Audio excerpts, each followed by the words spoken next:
Oh, Matt messed up. That guy always messes things up. Hold on. Hey! Hi. Oh boy, I already had my winning smile on, and then it was just frozen in my face because of the traffic. Well, hello, Matt. Thank you for fixing that. Hello, George. How are you guys doing today? It's great. It's Thursday. Yeah. Beautiful weather, you know. Gorgeous weather, great mood, really Scary great weather. pre-stream conversation that still has me laughing a bit. Yes. Yeah. Well, just to dive into it, I want to thank our regular viewers. Thank you guys for being here. We show up for you. You make it worth it.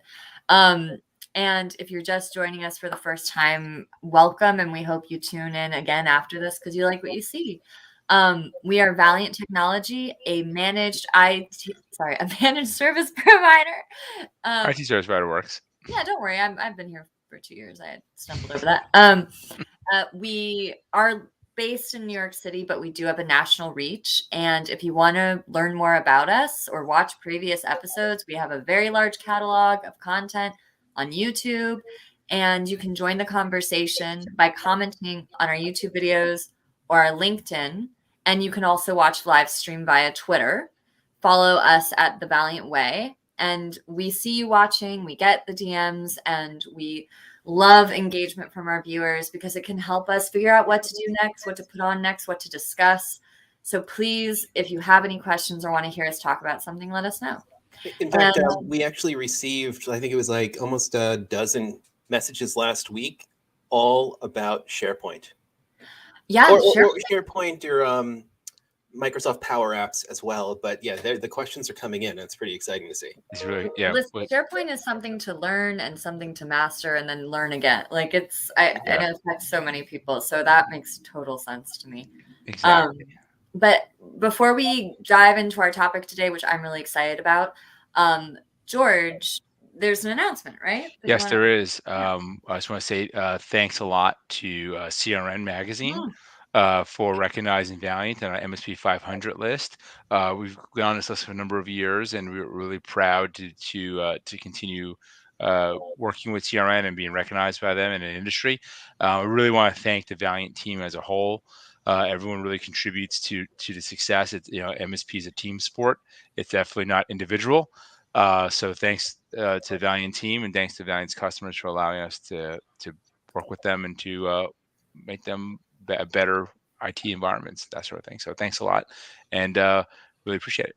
So, that super. is so exciting. That's awesome. It is, and I can say it's fun to look back 20 years and remember issues of CRN and issues of CIO magazine and stuff on my desk, and now getting to use the graphics and seeing it actually happen with the company is a really, really cool thing. So yes, congratulations to everybody. Yeah, that's awesome. Well, all right. Thank you so much, George, for announcing that. And I'm just going to dive in, set up a little bit what we're talking about today. The main topic, the main category is collaboration, which is probably why we got a bunch of SharePoint questions last week, Matt. And we've talked about a lot over the last year, sharing our ideas, our experiences, and working with different collaboration platforms like Office 365, Google Workspaces, what technologies we use and what they can offer to businesses and how to secure them, everything like that. But today we're going to focus on collaboration from a specific lens, and that's etiquette. And I love etiquette because of Jane Austen's 6 novels. I think that, a really interesting look in that. I know this is slightly different, but principles are the same. It's about how to treat people the best you can and communicate as effectively as possible in a way that is empathetic to other people and productive at the same time. Right. So yeah, I guess we can dive into that from there. I think we have some tips around collaboration. George, do you want to kick us off with etiquette? Well, sure. Just the first thing I think is really important. We've been doing this for almost 2.5 years now. It would be started in 2020. It's 2022. The hybrid workforce. I think it's not going back. So you have to assume that at any given time you're your team could be anywhere in different time zones and different locations, and so we do lose something in that remote hybrid work. We you lose a lot of body language, you lose a lot of the nonverbal cues. I think some of the stats that Matt threw here in our pre-production sheet was that 93% of communication is not verbal, and while we do have the facial expressions, you're missing so much of like your body language and just so many different pieces of the. Yes, Matt, thank you. Doing your Salvador Dali-esque kind of thing there. I love it, but it's And I actually really copied him true. like a 5-year-old. I was like, Yes. oh, that's fun. So I think there's a lot of that. I mean, and I think that I think it's so easy to have misunderstandings. Much like an email or text, when you read a text message and there's always the trick of like, hey, I'm not going to read this in an angry voice. It kind of matters. And the same thing here was someone may say something and you're like, well, did they actually mean what they're saying, or how does it was the context? And we're missing quite a bit. And then when you see a person in person again, in physical space, actually that's the best way to think of it. It's really a very different. You're like, oh, I forgot how that played and how that worked. So it's really important to kind of like be aware of the pieces of the communication that are missing in video. It's 2 dimensions, not 3 dimensions. That's a good way to think of it. So yeah. I know, and one of the things is there's a real common thing that now we're getting a lot of people say, well, this can be accomplished in an email. Well, And we've been saying that for 20 years. That's definitely not a new it, thing. But exactly. But I think a lot of this has to do with I think you if you set some clear rules inside your own environment with your team that you collaborate with, it could be really more productive, right? Like you're like, okay, are you telling someone something to do something? Are you actually looking for feedback or collaboration? If you're just telling someone to do something, shoot them an email, record it. It happens. In our world, it might go in a ticket so that it can be tracked against the client, so that we know we did the work or not. If it didn't document, it didn't happen. Right. But if I need, if Matt and I are discussing something back and forth, or Megan and I it's like that's not an email, that's a discussion. Yeah. And if we were in an office, you would say, hey, you got a couple minutes to sit down together and meet and collaborate. Nothing's changed. I just think that people have gotten used to like hitting Teams and opening up a video chat and just start chatting versus kind of thinking about what they're going to do. So I think you have to set some real clear expectations of what's expected of what happens. So it's the clear expectations, but also allowing for a certain amount of autonomy to go on so that the work does not start to feel like you're being micromanaged. Being micromanaged in person is bad enough, but to be micromanaged from a person that's several hundred miles away can just be infuriating. Not that anyone here does it, but I think it is a problem. And, sometimes you just got to kind of keep in mind that you're always on, always instantly accessible, and kind of works in 2 directions. Right. And I think part of it too is like after hours. Like one thing that we work hard. I mean, we don't always succeed, just quite honestly, nature of our work, but it's really easy to be like 5:30, 6 o'clock, 7, 8 o'clock, whatever, and let's pop on Teams, be like, hey, did you see this thing? And it's like, well, yeah, maybe that person's not working right now. Maybe they're doing spending time with their family. Maybe they're exercising. Maybe they're doing their hobby. They're doing their volunteer work. You don't know, but the accessibility. So you really want to have like some rules of engagement around collaborating this way. Just because they're not in the office, just because they're available doesn't mean they're necessarily working. So it's a really important piece of it. So really cool. But and don't over communicate. You don't have to check in every hour.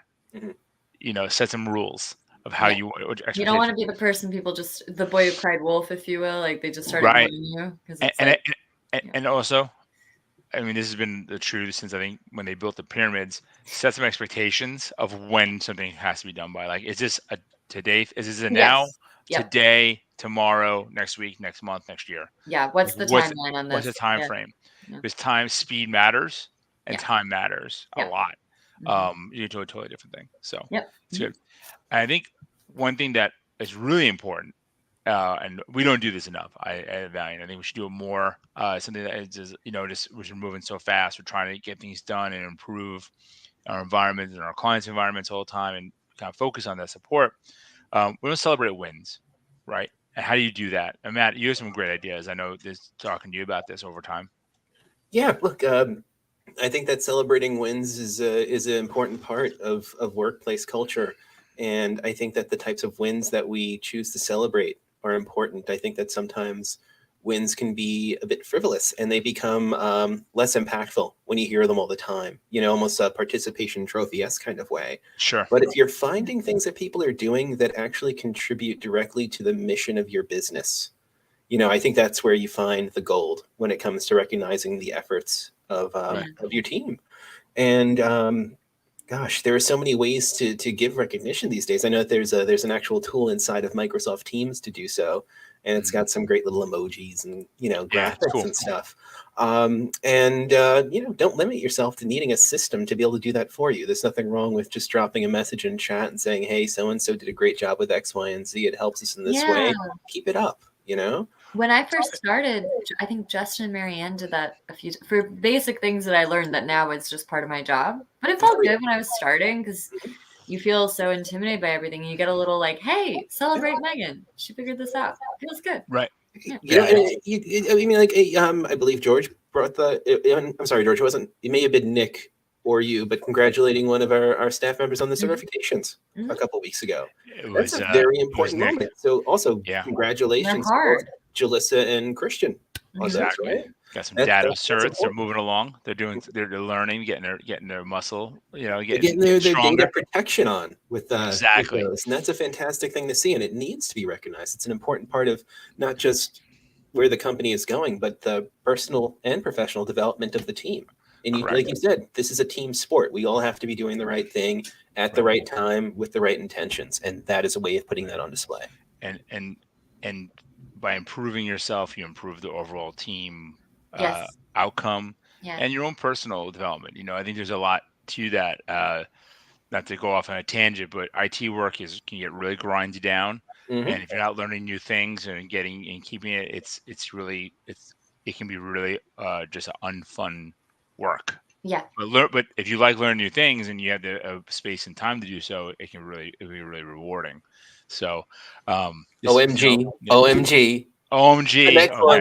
What a good transition. That was good, man. I it was a display of terrible etiquette in multiple ways at one time. So both interrupting and using the acronyms. Awesome. So yeah, I think this is like a personal pet peeve of mine. And is one that I get mad at myself for doing it, is the acronym / 3-letter, words, slang, regional slang. We're New Yorkers. We probably curse way too often. I realize it's not a feature. It's not a bug. It's a feature of New Yorkers. We can't help ourselves. I talk to other people from the Midwest, particularly. They're like, oh yeah, they're very gun shy. They're like, yeah. Oh, he's just dropping F-bombs. It's like you're like upset, and you're like having a great meeting. Yeah, exactly. Sometimes I'll have not a heated conversation, but one that's like really you're passionate about whatever it is, and it starts happening. I've seen people on the other end just giggle, like, oh, here he goes, waiting for it. Once they're used to you. Yeah, I'm just SMA. I'm SMH when you that. But that's the thing about it. There's all these different acronyms, and we've already done an episode this year about kind of like the death of acronyms in a way, because they can be confusing. I mean, you have to know what they mean, and then you also have to know what they mean within the context of the conversation that you're having, and that could lead to a lot of miscommunications. Right. And I mean, I've told you guys the story before, and I think it's a good one to share here because it is kind of funny in the end. And it was all about the use of an acronym at the end of an email. I was working someplace, and unfortunately, a member of the industry that was really well known had passed away. It was, a natural, timely kind of thing. It wasn't tragic, but it was still very sad. And one of the folks I worked with sent an email out to everyone in our office, letting them know what happened, what we're going to be doing with final plans, that kind of stuff. And it was a great email. I mean, it was really, really beautifully written, except at the end, there was LOL. Right. And you could hear when those emails were being read throughout the office from like the reactions that people were giving. And I walked in and said, LOL. And the response I got was lots of love. And I was like, no, you just announced someone's passing and did a great job with it. Put laugh out loud at the end. And Yeah. Undermines it it. was, Just it a was one of those moments. Sorry, go ahead. This is miscommunication. Just like Yeah. and how often do people have good intentions Yeah.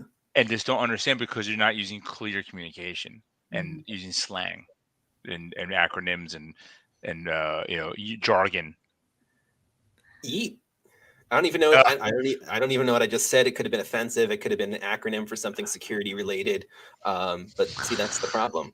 I could also be 14. I don't know. you might be 14, and being 14, you probably have a lot of notifications happening on your phone every Ah, time you guys are someone My so sends you. my good. my TikTok is fire right now. Uh, It's lit. see yourself out. And see, with those notifications, you get a little hit of right, like it's exciting at first, right? Well, Doesn't it? yeah, I think it's nice because it's pushing information to you that's most likely of value to you at the time. But as much as they have their benefits, they do have their drawbacks. And I think the largest, at least from my point of view, is that they become a distraction after a while.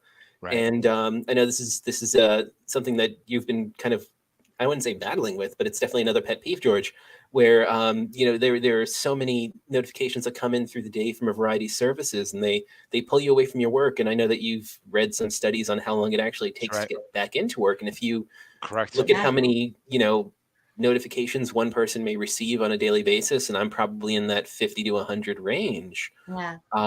You take that along with the amount of time it takes to kind of get back into something, and it becomes a big problem. Hey Drew, what's up? Thanks for joining. And exactly right. I agree. Yeah, I think it said it was like 12 or 18 minutes. It was a huge amount of time. And your most productive work is you only have a certain window Mhm. of time when you can be really productive in a given day in terms of like not like doing work, but like where you can have like really deep thinking or you have to produce something or do something There's a new. period of time where you're running on all 8 cylinders in the most Yeah, optimal manner possible, and you want to make sure right, that you capture that time, not just for the sake of getting work done, but for the sake of personal fulfillment. There's nothing Yeah. worse than spinning your wheels all day on a ton of different tasks that you weren't expecting, or maybe weren't even terribly important with relation to everything else you may be working on. Finish the workday and go, what just happened? Yeah. exactly. It's And one once thing to again, be on a hamster wheel. It's another thing to have to get off the hamster wheel every few minutes to check a message. Yeah. going back to that could have been an email. Mhm. Don't bang someone on a chat or a text message or a phone call for something you don't need ASAP, right? Like you don't, where if you don't need it in the next 5 minutes, you probably shouldn't hit them that way. Hit someone that way because and you have to, and I know myself, I have to stop myself sometimes because I'm always like, oh, let's fire off Yeah, the a moment I message. think of it, I'm like, oh, I don't want to forget this. But then I realize if someone's in a meeting, that's going to come off as me trying to What's get their attention. Right. what's the recipient going to be It's not like a experiencing? text that they can check later. You know what I mean? It's work. Exactly. Yeah. And Exactly. So that's a I think learning curve. Yeah. it's really important. So, Yeah. um, I think the other piece of it's really important is collaborating in the right space, right? And Matt, you have some really good ideas around this. I'd love to hear your thoughts. Okay. I don't remember them very well, but no, this is an important one to talk about. I mean, even if you just look at Office 365 and how many services have been introduced over the years. We use Microsoft Teams on a daily basis, but Skype is still there, and so is Yammer, which I've never actually looked at, but I do know exists because there have been times of confusion where we're talking in completely different channels in the same collaboration platform. And it's really important to work with your team to figure out which ones are going to work best for you. What may work well for us probably doesn't work for other businesses Right. necessarily. Wow, couldn't get that word out today. And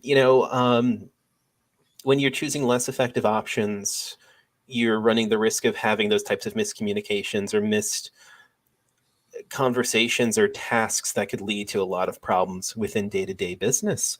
And I think it's easy to say, well, this is how we plan something. This is how we set it up, and it's not working. And I think that's even a reaction that we've had internally in the past before we switched over to Teams.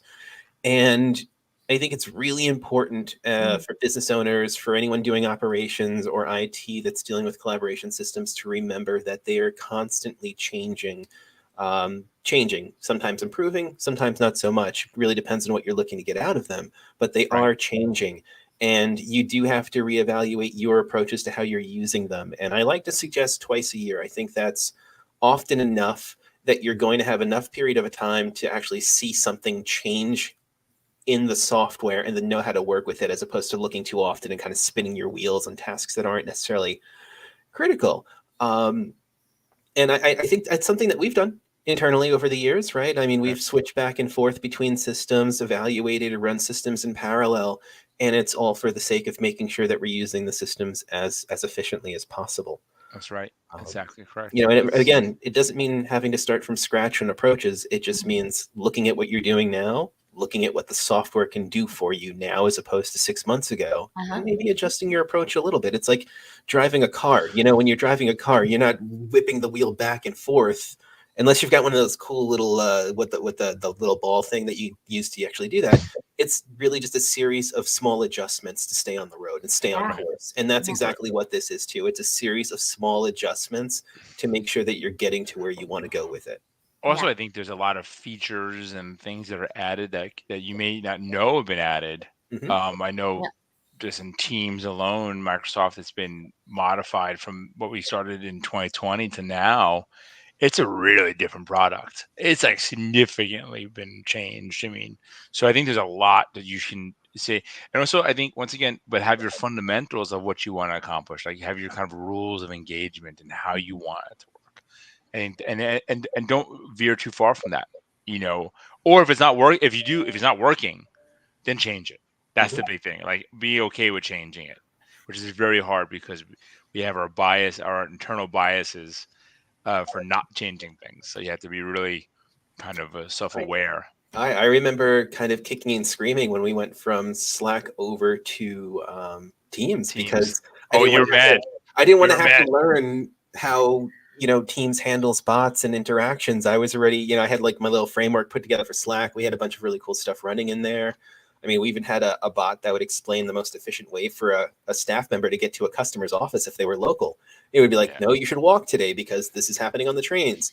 And I just never wanted to rebuild all that for Teams because it was a completely different approach. And Yeah. I got really upset. But I mean, that's a small, minute detail among everything that we use these systems for.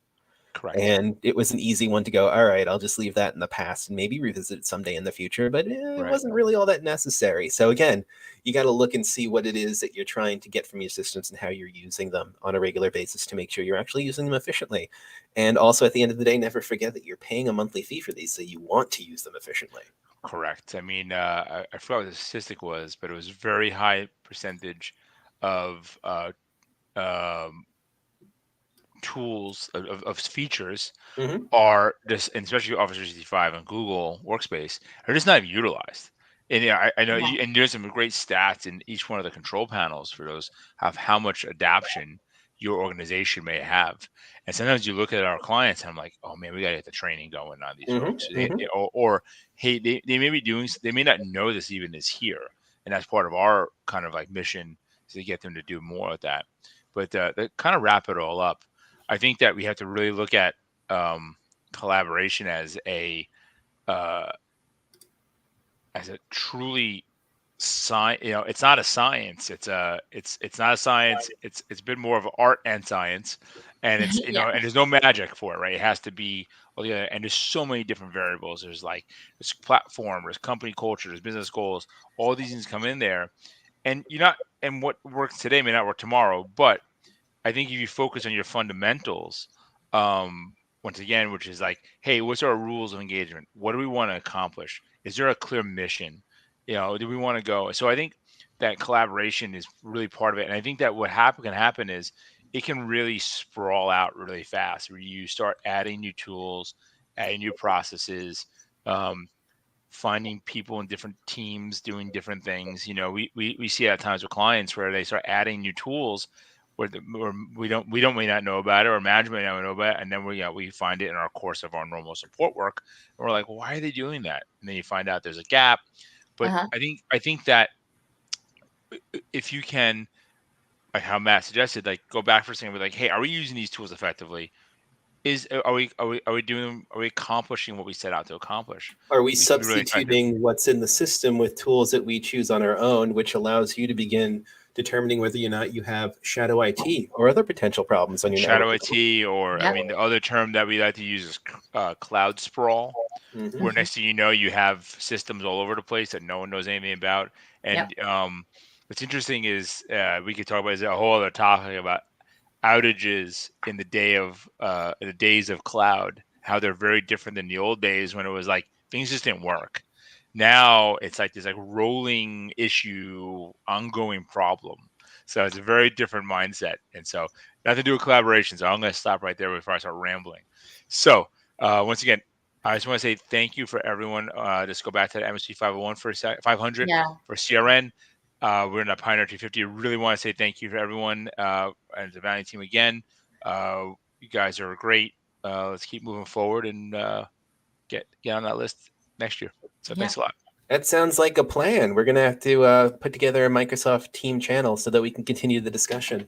But what are we doing next week? We were talking a little bit about that. I believe it's a further collaboration, but collaboration and compliance this time.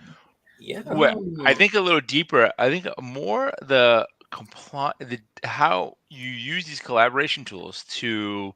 Thanks, Drew. Thanks, Drew. How we use the collaboration tools that could be out of compliance. Impossible. No. It's a very dangerous. Tools can be very dangerous. Tools are just that. They're tools. Yes. What goes in them, Well, you may not think. They're innocuous until you choose how they're going to be used. And we want to make sure that people choose to use them in a way that doesn't go in violation with any kind of regulatory needs that they do have.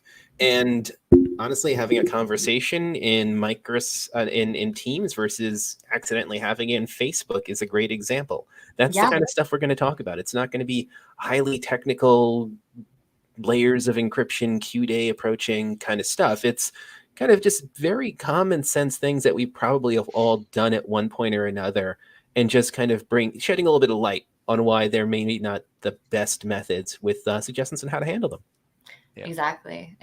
And I think, Matt, you were talking about the driving metaphor earlier, and I was thinking how a lot of people want IT to be one and done, but every aspect of IT is about how it evolves, how you adjust, and how you make sure you're keeping yourself as safe but also effective as possible using these tools. So that metaphor was great, and I just wanted to return to that for a second. But guys, next week, so we have that, so please tune in.